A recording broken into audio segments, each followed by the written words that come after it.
¿Está grabándose? Sí, profesor, ya inicia a grabar. Perfecto. La clase hasta el día jueves habíamos mencionado que ya habíamos finalizado toda la parte de insulina. Lo que faltaba era la parte del eje hipotálamo, hipófisis, glándula adrenal. ¿De acuerdo? Eso era lo que ya quedó pendiente. Recordar, pues, primero que la glándula adrenal tiene dos porciones bien diferenciadas. ¿Se visualiza? Ahora Sí, sí, profesor.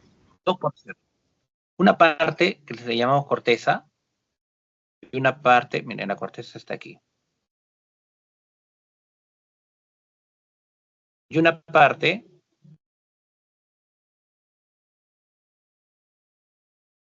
esta de aquí central, que le denominamos médula.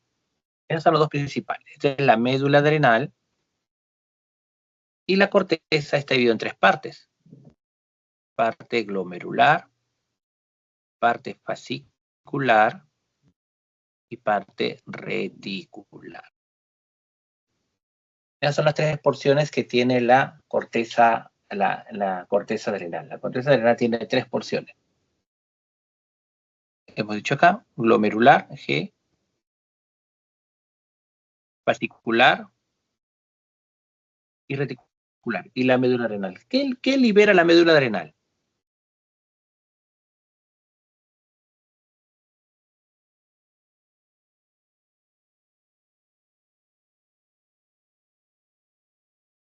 ¿Qué libera la médula adrenal?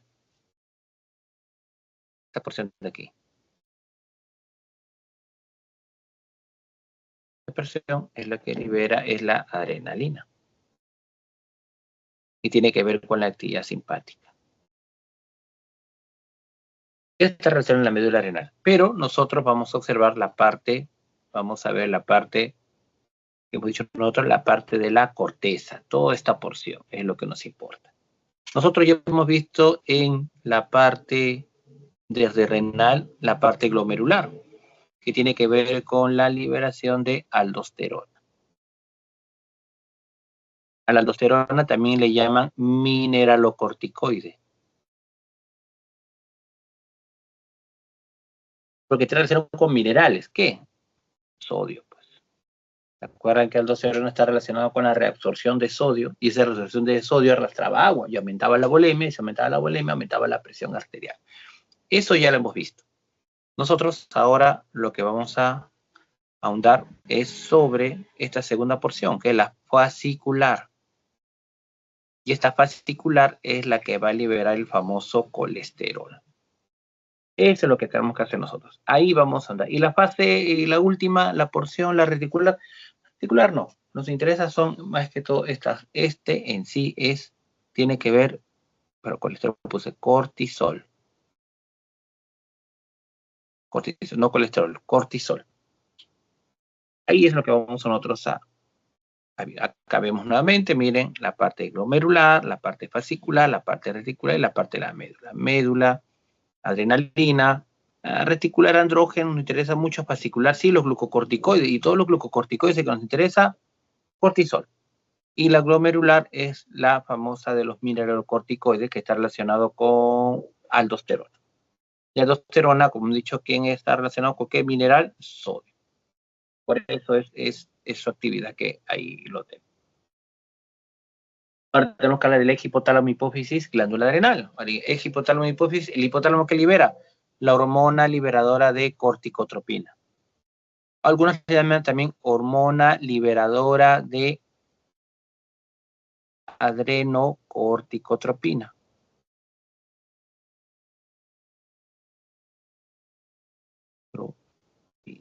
Es otro nombre. Igualito, corticotropina o adrenocorticotropina.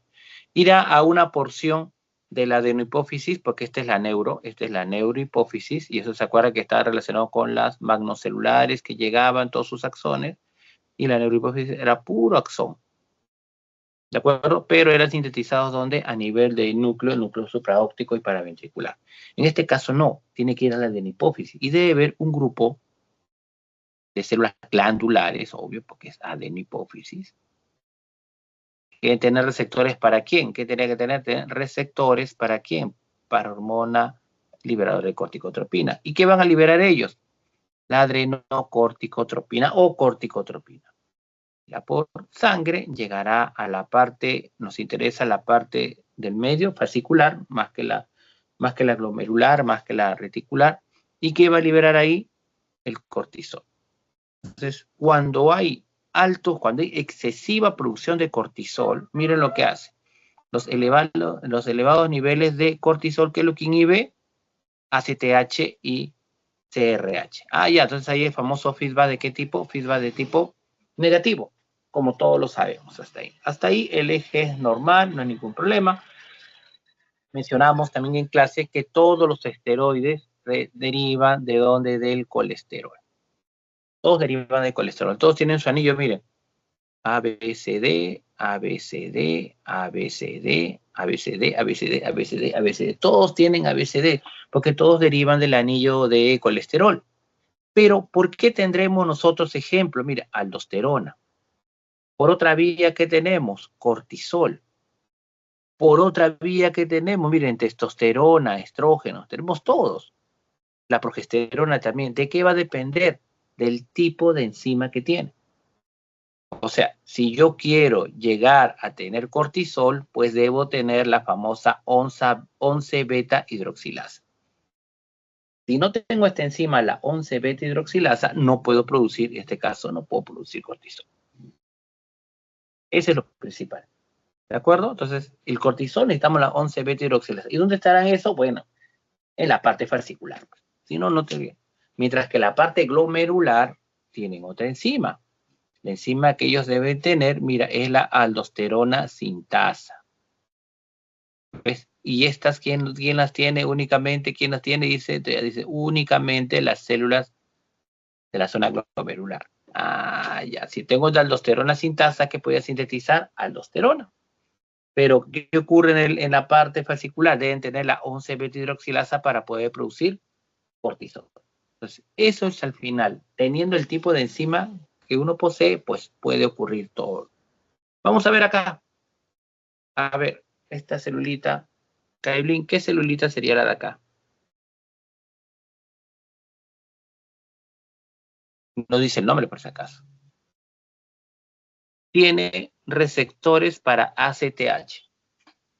¿Qué célula será esa?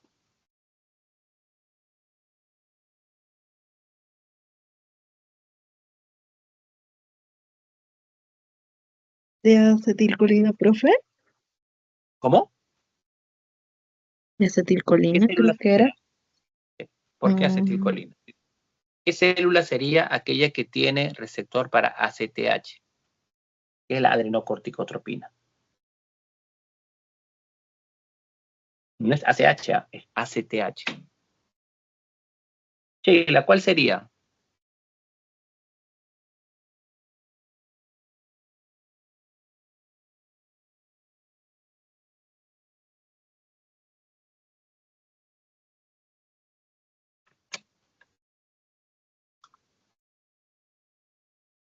Nayeli, ¿cuál sería Nayeli?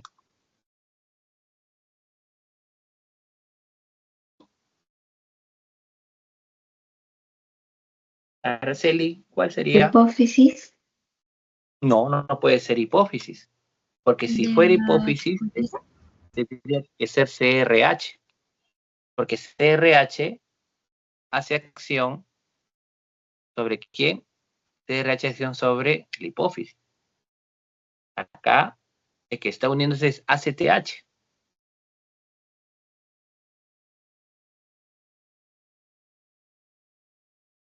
Tendría que ser, pues, la capa fascicular de la glándula adrenal. ¿Para qué? Para que libere glucocorticoides. ¿Qué glucocorticoides queremos nosotros? Que libere el famoso cortisol. Pero para el cortisol, como hemos mencionado anteriormente, necesitamos colesterol. Si no tenemos colesterol, pues no tenemos nada. Entonces necesitamos la parte de lípidos para poder sintetizar colesterol. Por eso la CTH permite de que haya una mayor captación de lipoproteínas de muy baja densidad. Tienen receptor para LDL, que es lo que capta la lipoproteína de baja densidad, gracias a CTH, que es una proteína G estimulante, activa adeniciclasa, aumenta MP cíclico, aumenta proteinquinasa C, pero proteinquinasa A. ¿Y qué es lo que hace al final? Este LDL va a ir ¿hasta dónde? Hasta la mitocondria para dejar ¿a quién? Al colesterol. Y si tenemos el colesterol, al final, gracias al retículo endoplásmico rugoso, ¿qué producimos? Glucocorticoides de cortisol. Ese es lo importante. Miren el otro gráfico, es lo mismo. ACTH, ¿de acuerdo? Que lo que se capta, que lo decíamos que captaban el colesterol por LDL. ¿Y a dónde tiene que ir todo eso? A la mitocondria. ¿De acuerdo? Miren, colesterol tiene que ir a la mitocondria. Y gracias a la ACTH, tendría la enzima que hemos dicho nosotros, la 11-beta hidroxilasa, y que va a transformarla al final en cortisol. ¿Y a dónde lo va a liberar? A la circulación. Esa es la importancia del cortisol. Parece que es importante en ese caso, cómo la producción de cortisol y cómo ACTH estaría involucrada ahí.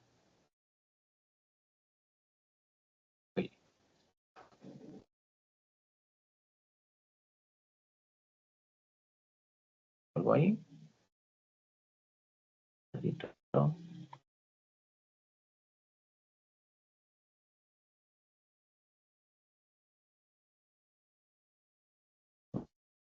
Nuevamente ahí.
Presentando pantalla nuevamente.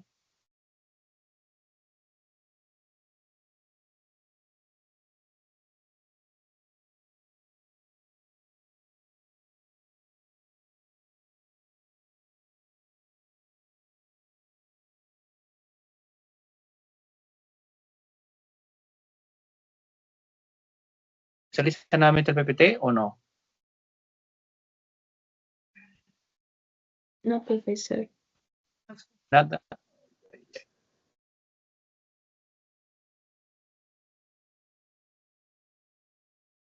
Sí se visualiza, profesor. Ahora sí. Ya.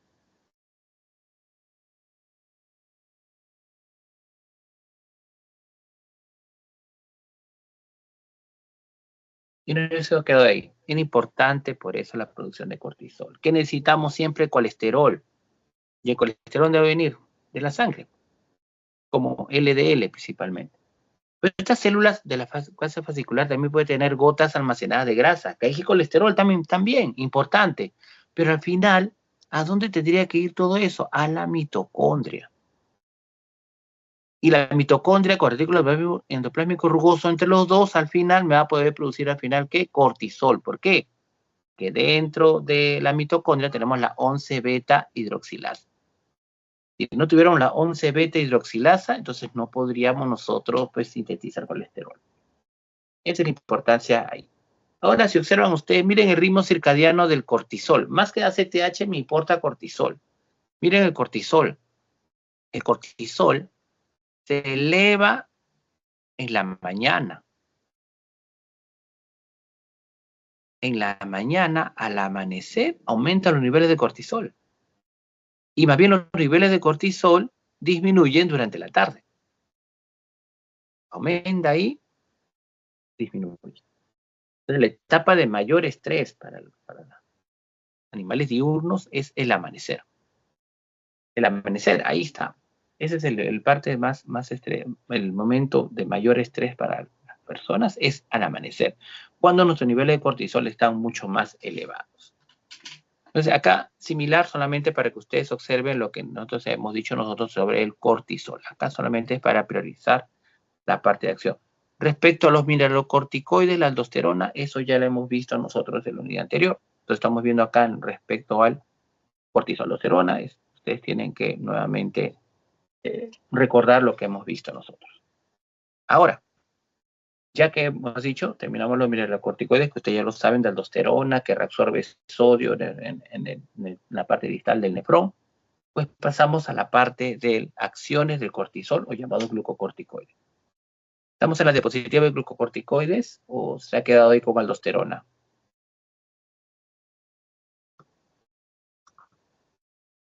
En aldosterona, profesor.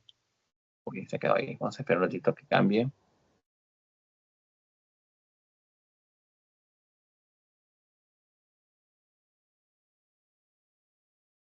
Ahora sí.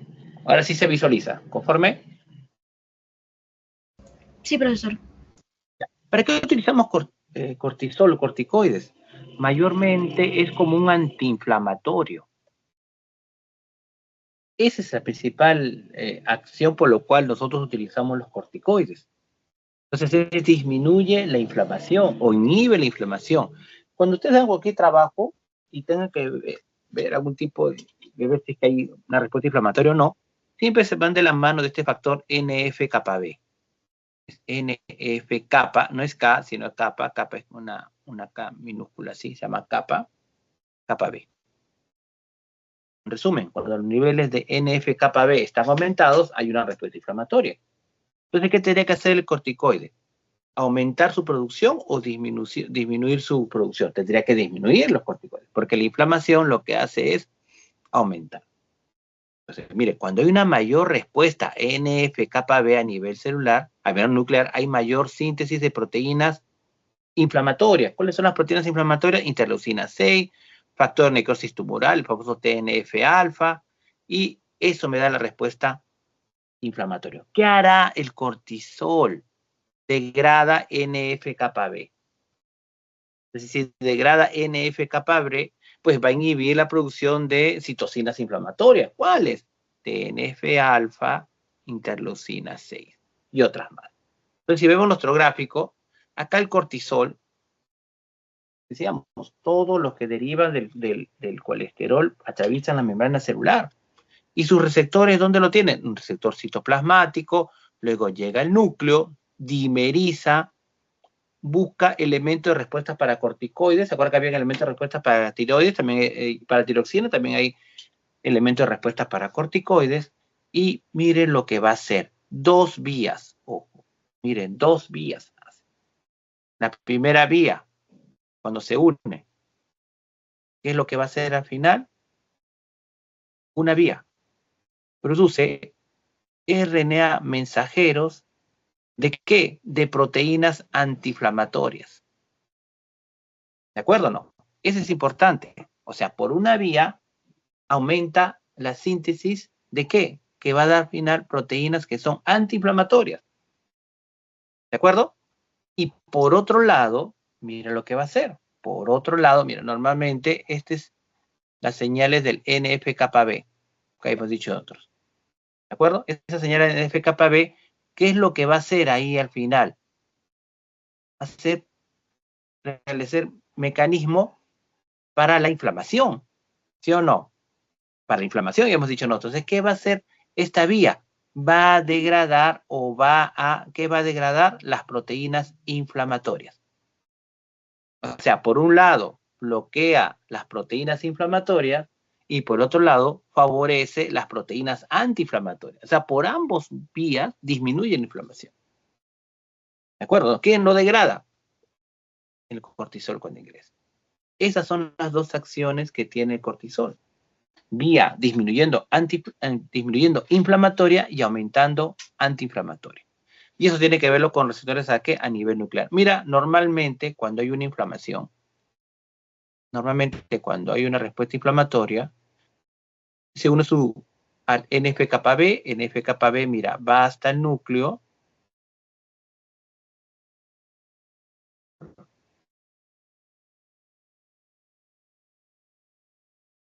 Va hasta el núcleo. ¿De acuerdo? ¿Y qué es lo que hace la otra vía? Lo destruye. No lo deja. O sea, normalmente la inflamación,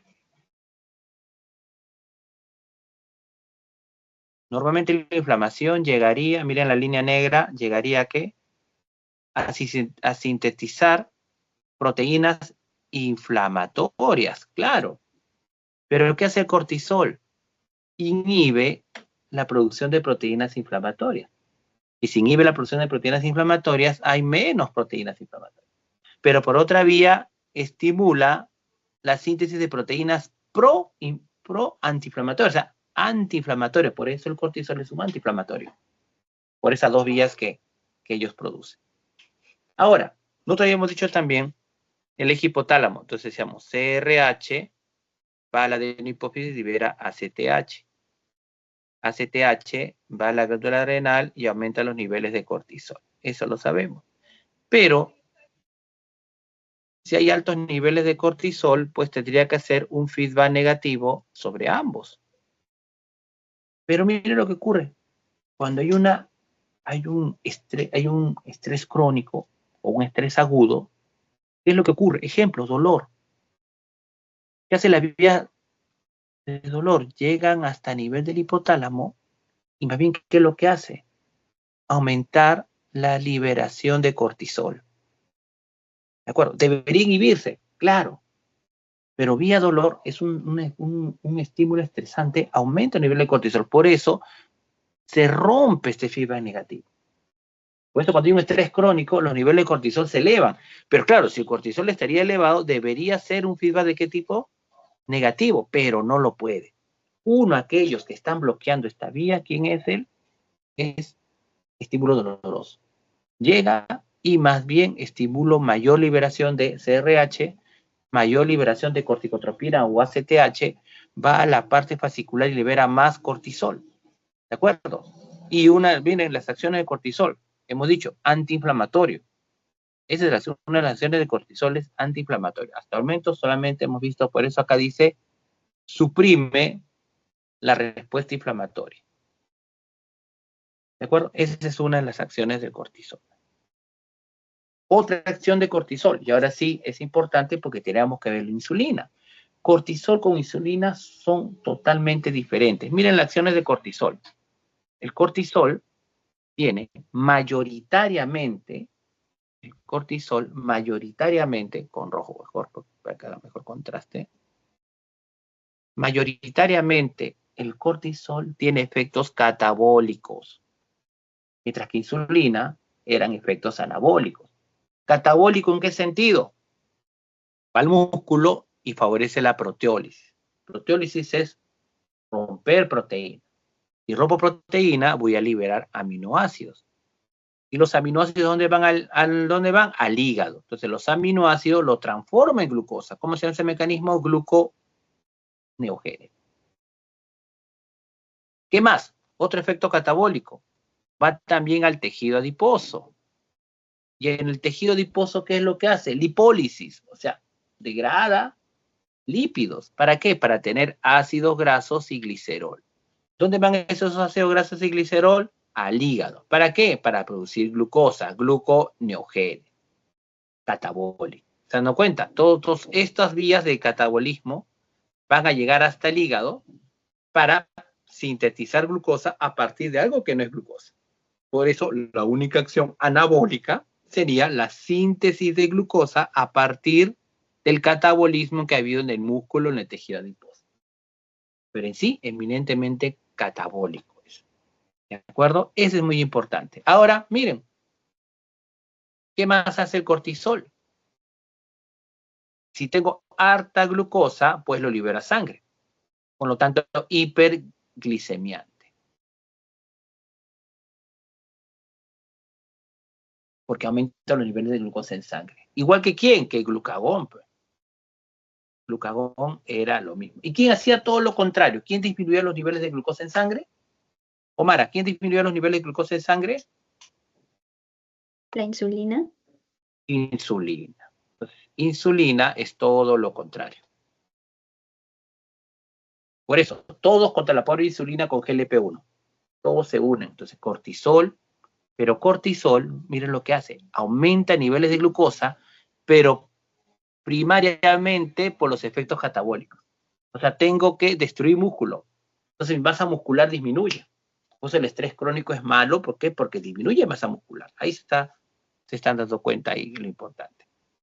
Y ahí tengo, mira, todo lo que tenga que ser la producción de aminoácidos. Y también hay una síntesis de glucógeno. Esa es la parte anabólica. O sea, aparte de liberar glucosa en sangre, almacena glucógeno. Y eso también la insulina. Mira, una acción que está similar a insulina es síntesis de glucógeno. Es la única que sería similar. Pero eminentemente, pues casi todo lo contrario con los niveles de glucosa en sangre. Eso sí. Es catabólico, miren, hemos dicho acá. Catabolismo, proteólisis. Vemos nosotros, ese es el músculo. El glucocorticoide ingresa, se une a sus receptores a nivel nuclear, se dimeriza como siempre, va a elementos de respuesta de corticoides o glucocorticoides, síntesis de RNA mensajero, ¿y qué? Síntesis de disminuir IGF-1. IGF-1 está relacionado con crecimiento, está relacionado con síntesis a nivel muscular, normal. Pero ¿qué hace el cortisol? Disminuye. Y si disminuye el crecimiento, disminuye la síntesis. Y acá lo vemos, miren lo que hace el cortisol, disminuye IGF-1. ¿Qué más? Si disminuye IGF-1, entonces hay menos crecimiento. Miren lo que hace el cortisol aparte. Activa FOXO, son ya proteínas intracelulares de músculo. ¿Y qué es lo que hace? Rompe proteína muscular. Catabólico. Y si rompe, también atrofia los músculos. Entonces hay una muerte, hay una destrucción de proteínas, hay una atrofia de los músculos, por lo cual hay efectos negativos sobre el crecimiento, sobre la masa muscular. Lo que normalmente, ¿qué hacía IGF-1? Voy a ponerlo de color, otro color, azul. Si los niveles de IGF-1 estaban normal, o sea, no tiene esto porque no había mucho cortisol, normalmente, ¿qué es lo que hace? Mira, inhibe, mira acá está la fichita, inhibe aquí en FOXO. Pero cuando aumenta cortisol, disminuye IGF-1 y ya no hay esta vía, por lo tanto ya no inhibe. Y si ya no inhibe, hay destrucción. Catabolismo. Eso también hace el cortisol. Entonces el cortisol, miren todo lo que hace. Aumenta niveles de glucosa en sangre, es catabolismo, ya lo estamos relacionando, y atrofia muscular. Acá se ve nuevamente, miren lo que hace el cortisol. El cortisol disminuye IGF. ¿Qué es esto de acá? Este es IGF-1. Negativo. Entonces, ya no puede hacer. Y por otro lado, mira clase, activa miostatina. Miostatina es una proteína que inhibe la actividad de las células satélite. Las células satélites en el músculo permite la proliferación, el crecimiento de la célula, hipertrofia de la célula, que crezca la célula. Estas células satélites son muy importantes. Entonces, ¿qué es lo que hace? Todo lo que hace el glucocorticoide, mira, negativo sobre todo. Entonces, ¿qué va a haber al final? Pues una proteólisis y una disminución de la síntesis de proteínas. Normalmente, ¿qué es lo que hacía IGF-1? Vamos a poner el verde. Estimulaba la síntesis, estimulaba el aumento de la masa muscular. Inhibía, por lo tanto, proteólisis y maximizaba la síntesis de proteínas. Miren este perrito, miren lo que pierde masa muscular, no estrés crónico. Entonces, esas son las acciones. Tenemos acciones antiinflamatorios. Ya lo hemos visto desde aquí. Acciones catabólicas. La única forma anabólica es a nivel del hígado, cuando sintetiza glucosa y sintetiza, hemos dicho, glucógeno. Glucógeno ahí sí, similar a insulina, en ese único punto. Y lipolítico.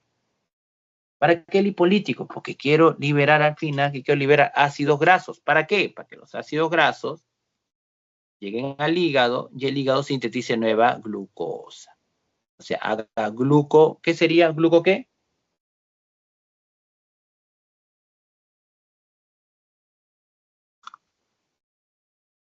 Glucogenogénesis. No, porque glucogenogénesis significa sintetizar glucógeno a partir de glucosa. Está sintetizando glucosa a partir de ácidos grasos. Gluconeogénesis.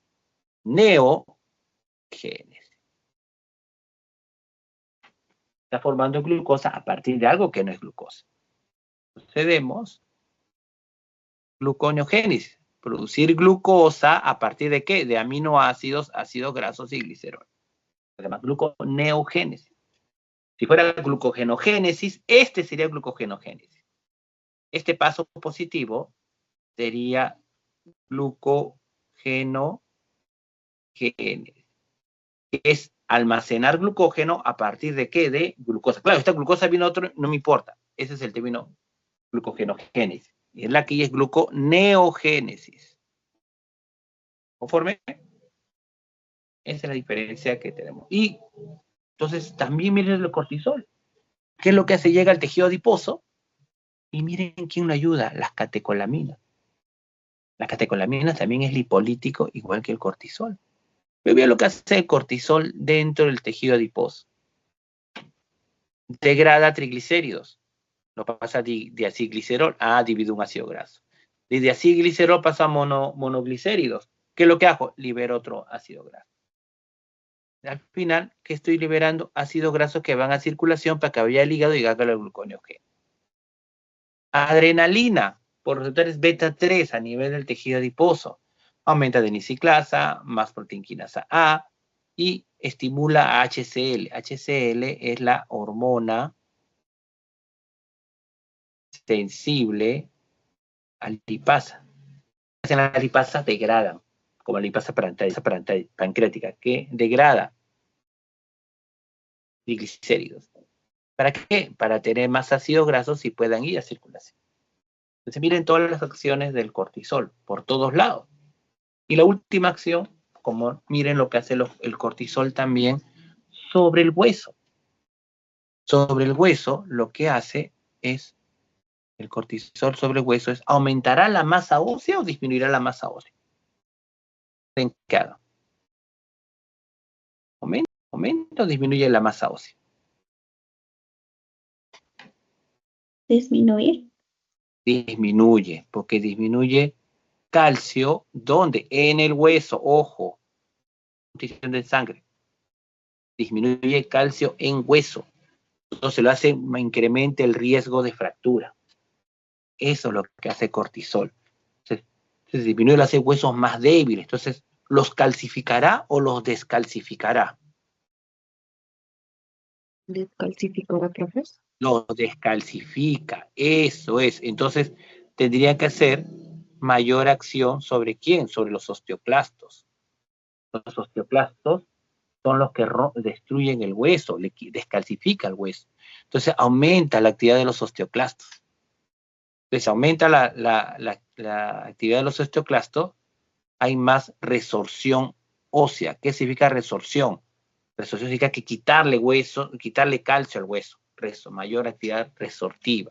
Entonces, si le quitas más calcio, la formación de hueso es menor. Entonces, aumenta la actividad de los osteoclastos y disminuye la actividad de los osteoblastos. Los osteoblastos están relacionados con la síntesis de nuevo hueso. Entonces, ¿qué hace todo lo contrario? Disminuye la síntesis y aumenta la resorción ósea. Se aumenta la resorción ósea, ¿qué es lo que pasa con nivel de calcio en el hueso? Cae. Y si cae, hay mayor incremento de ¿qué? Al final hemos dicho de ¿qué? De riesgo de fractura. Entonces, el estrés crónico también da mayor riesgo de fractura. porque estás perdiendo masa, o sea, pierdes masa muscular. Ese pierdes tejido adiposo. Bueno, lo único bueno sería perder tejido adiposo, ¿no? Voy a bajar de peso, claro, con un estrés crónico definitivamente. Y miren, mayor riesgo de fractura. También, ¿qué? Antiinflamatorio. Entonces eres más propenso ¿a qué? A infecciones. Si tu respuesta inmunitaria está disminuida, definitivamente eres más vulnerable. Entonces, miren todos los efectos negativos del cortisol. Ahí terminamos cortisol. ¿Alguna pregunta sobre cortisol?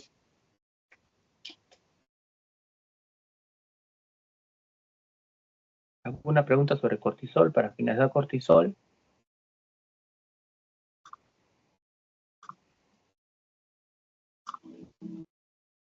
Profe, tenía una duda. Más que nada Cuéntame. fue porque me distraje en el mismo momento, ¿no? IGF negativos eran los que activaban el FOX, ¿no? Perdón, no te escuché bien. ¿Perdón? Sí. Los FOXos se activaban por el IGF negativo, ¿no? No. Los FOXO son activados por glucocorticoides. Los FOXOs degradan proteína. Destruye proteína. Los FOXO. ¿Qué hace IGF-1 normalmente? Mira acá la flecha. No deja que trabaje FOXO. Pero los glucocorticoides, ¿qué le hacen sobre IGF-alfa-1? Lo disminuye. Si lo disminuye, ya no tiene este efecto inhibidor. FOXO queda libre. Y si FOXO queda libre, ¿qué hace? Catabólico. Rompe proteína. A ellos no les interesa. Ellos rompen nada más. Para que tengan. ¿Conforme en esa parte? Sí, profe. Perfecto. ¿Alguna duda más?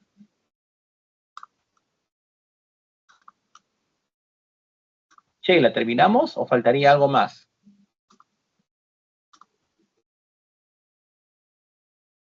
Falta algo más, creo. Claro que sí. ¿Qué falta, Sheila? Cuéntame.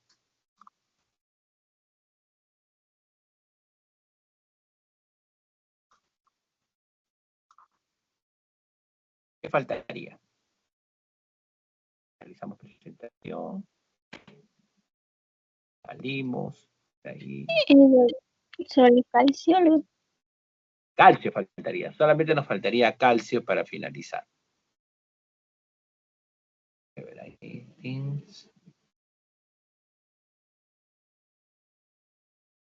¿Qué pasó acá? ¿A dónde me fui? Salimos.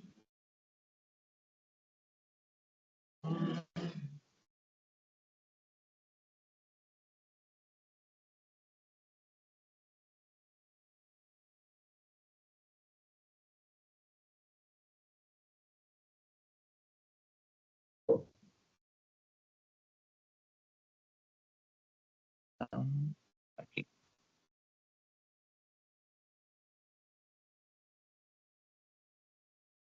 Dale un minutito, voy a presentar la última pantalla que queda.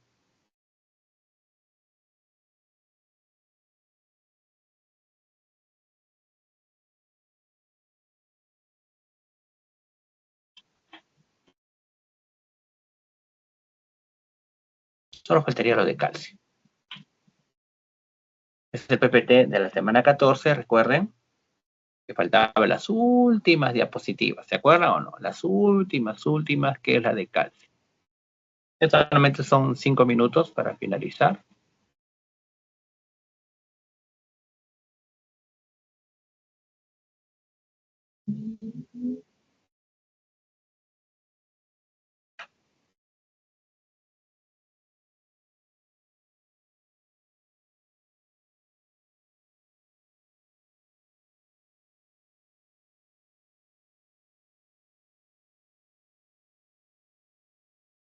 ¿Se visualiza el PPT?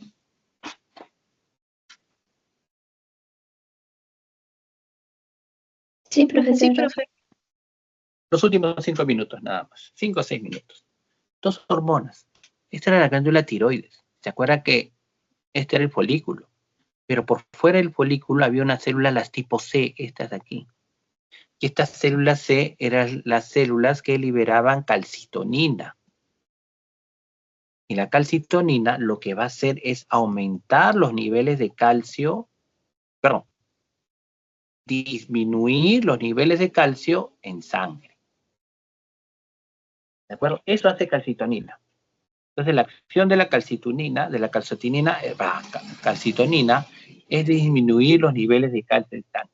Por eso dice que acá conserva la masa ósea. Ojo, esta palabra, conserva la masa ósea. Nos quedamos con esa palabrita para después entenderlo mejor. Y la que está todo lo contrario, sí, que la que disminuye calcio en sangre, calcitonina, la que aumenta los niveles de calcio en sangre es paratormona. Entonces, paratormona, tiene la glándula paratiroides, son 4 que se encuentran detrás de la glándula tiroides, pues se llaman paratiroides al costado, son bolitas ahí. Sus células principales liberan una hormona llamada paratormona, PTH, o llamada también hormona, hormona liberada por la paratiroides, entonces se llaman paratormona. ¿Y qué hace la paratormona? Aumenta los niveles de calcio en sangre. ¿De dónde va a provenir la mayor cantidad de calcio de la sangre? ¿De qué órgano va a aumentar los niveles? ¿Quién tendría que ceder calcio para que aumenten los niveles de calcio en sangre?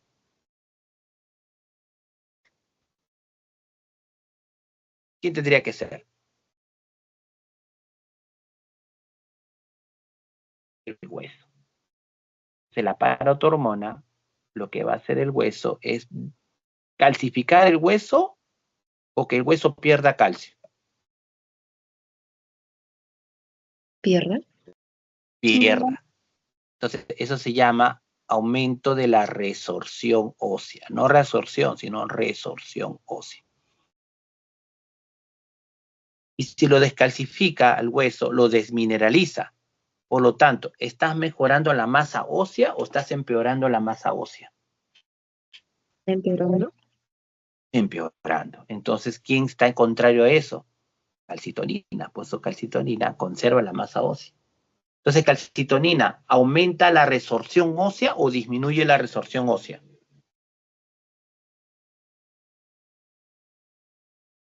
Disminuye. Correcto, disminuye. Uno va a los términos, por eso son importantísimos tenerlo presente. Pero para tener calcio es muy importante una vitamina, la famosa vitamina D. Todo el mundo sabe, pues, la vitamina D, la vitamina D, la vitamina D. Bueno, la vitamina D pues, va a sufrir tres hidroxilaciones, porque la forma activa de la vitamina D3 es esta de acá, que le llaman calcitriol. No calcitonina, sino calcitriol. Tri es 3OH. La radiación ultravioleta en la piel, gracias a la radiación UV, captamos el 7 de hidrocolesterol pasa a colecalciferol. ¿De acuerdo? Pero esta no es la vitamina D3. No es la forma activa. La forma activa es calcitriol. Esta es vitamina D3 activa. Pero para que se vuelva activa, el hígado tiene una enzima llamada la 25-hidroxilasa y lo pasa a 25-hidroxicolicalciferol. Ah, ya. Acá tiene un OH. Cuando pasa por el hígado le ponen el segundo OH, sea calcidiol si quieres llamar. Pero para formar la vitamina D3, ¿qué necesita pasar por dónde? Por el riñón. Cuando pasa por el riñón, ya pasa a 1,25 hidroxicolecalciferol. Y esta es la forma activa. Calcitriol tiene 3 OH. Aquí le ponen el tercer H. Viene el primero en la misma molécula, el segundo cuando pasa por el hígado y la tercera cuando pasa por el riñón. Y gracias a ellos tenemos la vitamina D3. Entonces, esa vitamina D3 es importantísimo ¿para qué la vitamina D3 activa es importante? Es importante a nivel del intestino. Ojo, a nivel del intestino. Ojo, vamos a ver la parte del intestino, importantísimo.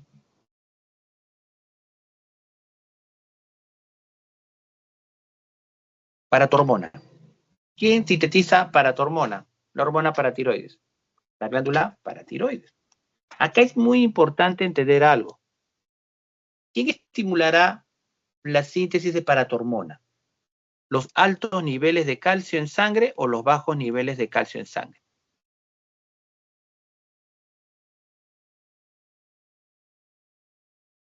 Los bajos. Los bajos. Muy bien. Y si estuvieran altos los niveles de calcio, ¿sería más paratormona o menos paratormona? Menos. Menos. Entonces, miren, ejemplo. Cuando los niveles de calcio están elevados en sangre, miren, interesante, ¿ah? Cuando los niveles de calcio están elevados en sangre, se une a su receptor, un receptor sensible a calcio. Como hay mucho calcio, ¿qué hace cuando se une el calcio a su receptor de membrana? Mírenla, negativo, todo negativo. Todo negativo. ¿Para qué? Para que la glándula paratiroides que libere paratormona. Ah, ya. Entonces, cuando los niveles de calcio están elevados, inhibe la síntesis y liberación de paratormona. ¿De acuerdo o no? Eso cuando los niveles de calcio están elevados, ocurre eso. Pero, ¿quién es el estímulo para liberar paratormona? ¿Los altos o los bajos niveles de calcio? ¿Los bajos niveles? Los bajos. Los bajos. Y si hay bajos niveles de calcio, ¿podrá hacer ese efecto negativo sobre los genes? No. ¿Hará el efecto negativo sobre la liberación de paratormona? No. Por lo tanto, ¿qué pasa? Libera gran cantidad de paratormona. Eso es por reacción negativa. O sea, cuando están bajos los niveles de calcio, no hay ese efecto inhibidor y la glándula paratiroides libera gran cantidad de paratormona. Cuando aumentan los niveles de calcio, más bien hace recién el efecto inhibidor sobre la liberación de paratormona. Lo digo así porque uno cree que calcitonina es de otra manera. No es que calcitonina llega a la paratormona, a la glándula paratiroides para inhibir la síntesis. No, no, no.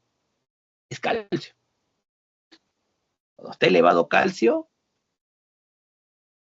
ahí es que se tiene el efecto inhibidor. Acá tenemos, mire, más que este grafiquito que interesa, estos dos de acá. Por lo tanto, empezamos. Si los niveles de calcio están elevados en sangre, ¿estimulará a la glándula paratiroides para que libere paratormona o no? No. Por eso, ¿cómo está la liberación de paratormona? Baja. ¿Se han dado cuenta? Ahora vamos al otro. En hipocalcemia, ¿cómo están los niveles de calcio en sangre? Bajo. ¿Hará ese efecto inhibidor sobre la liberación de paratormona? No. Entonces, ¿qué pasa con los niveles de paratormona en sangre? Aumenta. ¿Cuál será el objetivo de la paratormona en la sangre? Aumentar los niveles de calcio. Entonces paratormona lo que va a hacer al final como respuesta, aumentar los niveles de calcio en sangre. ¿Cómo lo hago? 3 maneras. 1, voy al hueso. ¿Y qué hago? Aumento la resorción ósea. Entonces aumento, en otras palabras, la actividad de los osteoblastos o osteoclastos.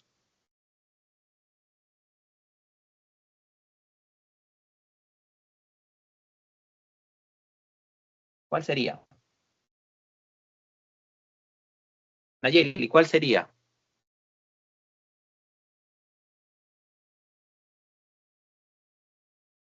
¿Quién desmineraliza el hueso? Aumenta la actividad de los osteoclastos. ¿Hueso más fuerte o más débil? Más débil. ¿Más riesgo de fractura? Sí. ¿Quién también estimula esta vía? Cortisol. Cortisol también hacía eso. Por otro lado, ya aumenté los niveles de calcio. Por otro lado, voy al riñón. ¿Y en el riñón qué enzima estaba? La 1-alfa hidroxilasa. ¿Se acuerdan o no? Entonces, sintetiza más vitamina D3. Forma activa, 1,25 dihidroxivitamina D3. Entonces, más vitamina D3. ¿Y qué hace la vitamina D3? Va al intestino y absorbe más calcio. Si el intestino absorbe más calcio de la comida, ¿cómo están los niveles de calcio en sangre? Más elevados. Bien, la acción de paratormona en el intestino no es directo, sino intermediario. ¿Por quién? Por la vitamina D3. Ella es la que va a absorber el calcio en el intestino, no la paratormona. Pero la vitamina D3, ¿de qué proviene? De estimular la paratormona al riñón por la 1-alfa-hidroxilasa. Y otro, en el riñón aumenta, esta tercera, aumenta la reabsorción de calcio. ¿Dónde? A nivel renal. Mientras que el intestino aumenta que la absorción de calcio, ¿pero dónde? A nivel intestinal. ¿Con qué objetivo? Si absorbo más calcio a nivel intestinal y reabsorbo más calcio a nivel renal, mis niveles de calcio en sangre, ¿cómo están? Elevadísimos. Eso es lo que hace, en ese caso, la paratormona. Y en hipercalcemia, ahora sí, ya que tenemos claro el otro, es los altos niveles de calcio, más bien, si hay altos niveles de calcio, volvemos a esta diapositiva, si los niveles de calcio están elevados, pues negativo, pues.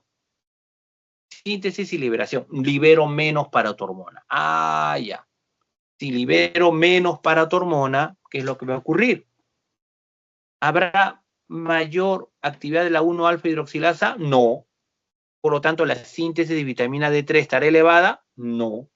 Si está bajo los niveles de vitamina D3 activa o forma activa, hay menos absorción intestinal de calcio. Y si absorbo menos calcio a nivel intestinal, mis niveles de calcio en plasma, pues, bajan. Otra, ¿qué hace la hipercalcemia? Cuando hay mucha hipercalcemia, secretan más calcitonina.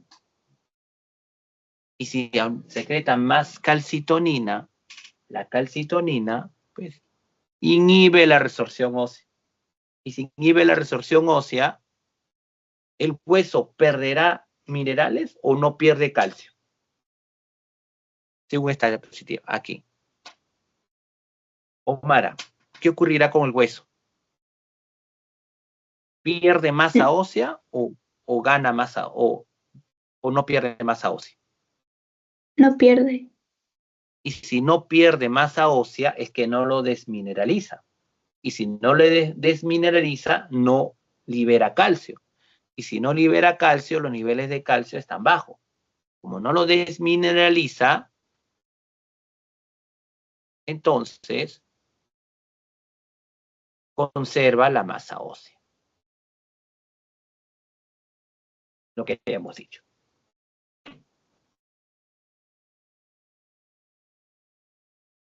Y la última diapo es esta de acá. Acción de paratormona en el riñón.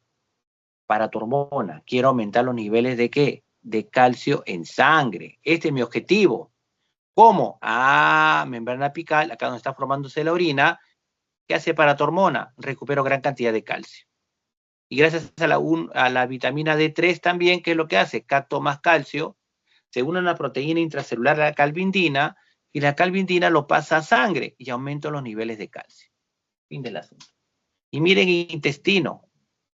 ¿Qué hago? ¿Qué hace paratormona? Absorbo más calcio, o sea, recupero más calcio para aumentar los niveles de calcio. Pero observen esta diapositiva. ¿Ven la paratormona? Mira, acá está la PTH, mira. Hay un receptor acá en la membrana apical para captar más calcio. La pregunta, en este dibujo, ¿ven PTH? ¿Se ve PTH ahí?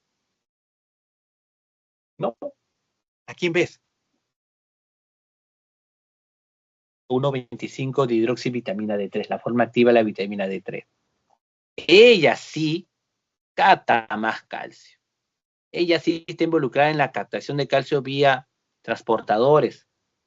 en la membrana. Una en calvitina, proteína intracelular, y lo pasa a sangre. Pero, o sea, no es que paratormona tenga un receptor, sino es vitamina D3. Claro, pero ¿por qué ponen ahí entonces? ¿Por qué ponen ahí entonces en la diapositiva? Pone mecanismo de acción de la paratormona. Que la paratormona, recuerda, lo que hace paratormona es esto.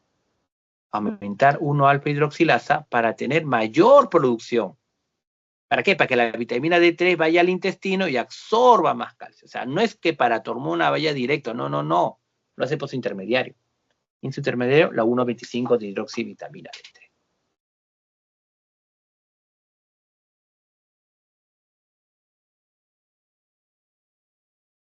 Listo, chicos.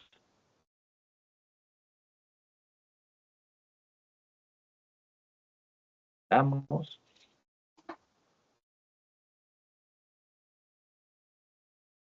Salimos.